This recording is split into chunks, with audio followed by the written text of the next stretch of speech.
Voilà quelques années que le Mali connaît une recrudescence des violences contre les descendants d'esclaves, ce qu'on appelle l'esclavagisme par ascendance, par hérédité, qui s'apparente au système des castes. Un devoir de mémoire s'impose ainsi aujourd'hui. C'est ce que tente de faire Marie Rodet dans un documentaire, Les Djambourous, esclavage et émancipation à Caille au Mali. Marie Rodet, bonjour. Bonjour. Il faudra attendre 1905 pour l'abolition de l'esclavage au Mali, mais aujourd'hui, ce rapport dominé-dominant, noble, ex-esclave existe encore. Comment vous l'expliquez en 2019 ? Tout d'abord, on confond souvent esclavage, traite et esclavage par ascendance, ce qu'on appelle aussi esclavage domestique. Et en fait, à chaque fois qu'il y a eu une abolition, ça visait avant tout la traite. Et dans ce cadre, finalement, les populations qui mettaient en esclavage ont su s'adapter à chaque fois à ce nouvel environnement juridique. L'abolition de 1905, l'abolition de la traite a été stoppée, mais rien n'a été fait vraiment pour stopper ce qu'on appelle aujourd'hui l'esclavage par ascendance, l'esclavage domestique, et qui a continué jusqu'à nos jours et s'est transformé en système de caste. Mais concrètement, qu'est-ce qui se passe aujourd'hui Concrètement, pour les populations ? ces populations sont systématiquement discriminées socialement et économiquement. Il y a des interdits de mariage. Elles ne peuvent pas se marier avec des populations qui ne font pas partie de leur caste. Je parle des populations de descendants de personnes esclavisées. Systématiquement, elles peuvent être aussi discriminées économiquement. Elles sont assignées à certaines tâches. Des exactions également. Récemment, depuis 2018, en fait, il y a eu une montée des tensions au sein de ces communautés. Ces populations descendantes de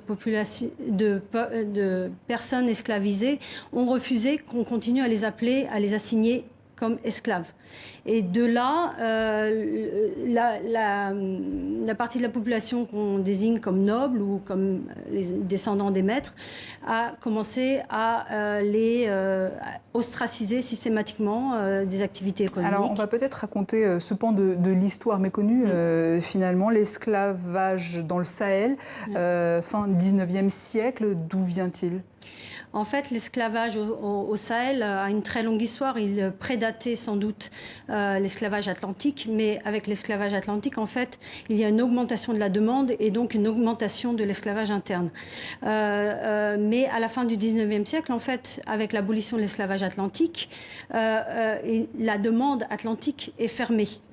Quasiment, il y a l'esclavage illégal, mais donc il y a toute une série de guerres internes qui continuent tout au long du 19e siècle et qui produit des captifs. Et les captifs, en fait, sont vendus et mis en esclavage. Et toute une série de guerres comme ça, jusqu'à la dernière grande vague de mise en esclavage à la fin du 19e siècle, du fait des guerres de Samori Touré, notamment. Et une période que vous racontez dans votre documentaire sous forme de témoignage. On va écouter un extrait. À l'époque de nos grands-pères, de nos arrière-grands-pères, il y avait des commerçants qui viennent de Sigasso, de Ségou, avec des femmes, des hommes qui les achetaient à des hommes puissants. Toi, tu achètes 2 ou 3 têtes de personnes, soit 2 femmes ou 2 hommes. Bon, ceux-ci sont pour toi là, ils travailleront pour toi comme captifs. Voilà des histoires qui se transmettent aujourd'hui de génération en génération, très peu de traces écrites finalement, et c'est bien ça le problème. Oui, et en fait, la mémoire est restée présente au niveau très localisé. Il n'y a pas de discussion de ces problématiques-là dans l'espace public. On n'ouvre pas la porte à la transmission vraiment directe de ces mémoires. Les personnes que j'ai pu interroger, c'est sans doute la dernière génération qui a pu connaître leurs parents, leurs grands-parents mis en esclavage et qui a pu garder ces mémoires. Mais la jeune génération ne connaît pas cette histoire, elle n'est pas enseignée à l'école. Et c'est dommage parce que c'est pas qu'on veuille retourner et parler des difficultés de l'histoire au Sahel, mais ces populations ont résisté tant qu'elles ont pu à cette violence de l'esclavage. Et aujourd'hui, ces résistances sont niées et les nouvelles générations qui continuent à essayer de se battre contre la stigmatisation et la discrimination dans ces communautés-là ne connaissent pas cette histoire et ne peuvent pas capitaliser sur cette histoire pour rendre leur mouvement encore plus fort. Et c'est ce message aux nouvelles générations que vous voulez transmettre via ce documentaire que vous avez réalisé en 2010. Depuis, plusieurs personnes que vous avez interviewées sont décédées entre-temps. Oui, en fait, les 3/4 des personnes que j'ai interviewées sont malheureusement décédées aujourd'hui. Certains de leurs enfants connaissent cette histoire, mais c'était vraiment eux, je dirais, la dernière génération qui pouvait parler directement de cette histoire. Et montrer que des modèles de résistance ont existé par le passé et que la lutte peut continuer comme les ancêtres l'ont fait auparavant. Que dit la loi sur l'esclavage par ascendance ? En fait, il n'y a pas de loi actuellement au Mali qui criminalise l'esclavage par ascendance. Il y en a une en Mauritanie, une au Niger.